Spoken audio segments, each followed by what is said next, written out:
Hi, I'm Lynn, And I'm Paul, and we're, along the way. And we're glad to have you with us. yeah. And if you can't tell, we're having a lot of fun doing these little video things. This is new for us. Yeah. So Hopefully, our humor and warmness is coming across on film. You never know, and please let us know in the comments below. But one of the things we wanted to talk about today was pastoral burnout, and that's quite common. yeah. We've been there a few times and got through. Mhm. So why don't you start us off with that? Okay. We very much don't want this to be a downer. No. So we'll try and protect you from that. But she's right. We've been through it more than once, and there are a few things that helped us through. Perhaps they'll be helpful for you. One that we had mentioned in a previous video, and that is taking a Sabbath rest. Just taking that will by itself help stave off some of the pressure that leads to burnout. So do take that Sabbath rest, and if you didn't catch that video clip, we encourage you to do that. Is that something we can put a link to? I'll learn how to put a link to. So, okay, there you go. So that's one. Another one is that when you see it coming, and you will see it coming, you and your spouse will probably start talking about it. I've had enough. I can't take it anymore. However your conversation goes. Let me encourage you. Commit to taking some time away in prayer. Getting away. You pray as a couple, but pastors, get away. Find a place you can go to that's safe. Shut off your phone, or at least resolve not to pick up any calls except from your spouse. Get away to pray. And when I would do this, I would take only 3 things with me. I would take my Bible, I would take a pad, and I would take a pen. I avoided taking my computer because it was too easy to get into other stuff, sermon preparation or whatever, and get along with God. Just get along with God. Let Him speak to you. Go out where you can have the wind on your face and hear the birds in the air, and away from the distractions of life, just to hear from Him. So I would encourage you to do that. What were some of the other things that worked for us? Well, the issues are what's causing the burnout. You have to figure that out. And the best way is to talk with someone.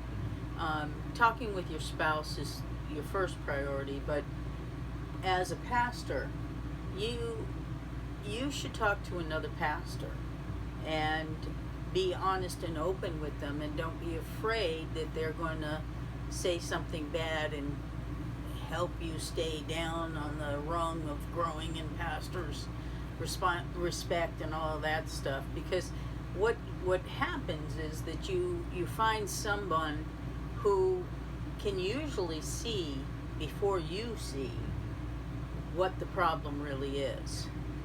And sometimes it's people, sometimes it's how you're responding to the people. More often, it's how you're responding to the people, not necessarily person or the situation. Yeah, and you can be in crisis in your church. There can be all kinds of issues that come up, and if it's one after another, that can get overwhelming, and you can begin to feel inept at your calling and at your job.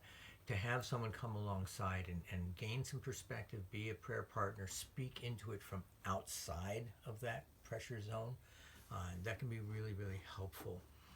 I also know, we both know, that it's not always easy to find such a person, and so let me just say that in a time like that, if there's someone you can go to that person. If you have no one that you can go to like that, please contact us. This is part of what we're here for. This is part of what we want to provide when it's appropriate. So yes, bringing another person in. Another one, when you get to that burnout place, it feels like life is overwhelming. You can't go on in ministry, and those are the kinds of things you say to yourself. And often as a couple, you'll say to yourself, we just can't do it anymore. There's not enough money, there's not enough this, there's whatever the pressures are. Let me encourage you, when you're in that place, stick it out farther than you're inclined to. If you're ready to give up today, don't. Stick it out. They can't see your hands. Stick it out. No, stick up it here. out. And perhaps even make a commitment with each other that we're not going to decide on quitting until we have given ourselves this much time to pray, to seek counsel, whatever you need to do. One of the things we have discovered is that just the act of sticking it out can get you past that hurdle, get you past the well of hurt and whatever despair, whatever you're going through, just sticking it out. And when you've reached the other side of that, you are stronger for it. And the next time you come to a season that might lean toward burnout, you're better prepared for it. You know what to do better, you see it coming better, etc. So, Exactly. mhm. Well, we hope this is helpful. Yeah. And we know it's just the tip of the iceberg. Mhm. Everybody's got so many different situations that happen, and there are help out there. But speaking to somebody is very important. It really, really is. As hard as that can be, it really is. Yeah. So I hope this has been helpful, and we're going to probably come back at this from another angle at some point. In the meantime, we'd appreciate your questions, your comments, perhaps what you are going through right now that we might be able to speak to. Yeah. Well, this is Lynn. And this is Paul. And we're Along the way, please do submit your questions, your comments, hit like. like, subscribe, all the good fun things. Yeah, if this has been helpful for you, please share it with others. We appreciate it so much. Pray us up. Let us know how we can pray for you. And until the next time, We'll see you on down the road. bye-bye. Bye-bye.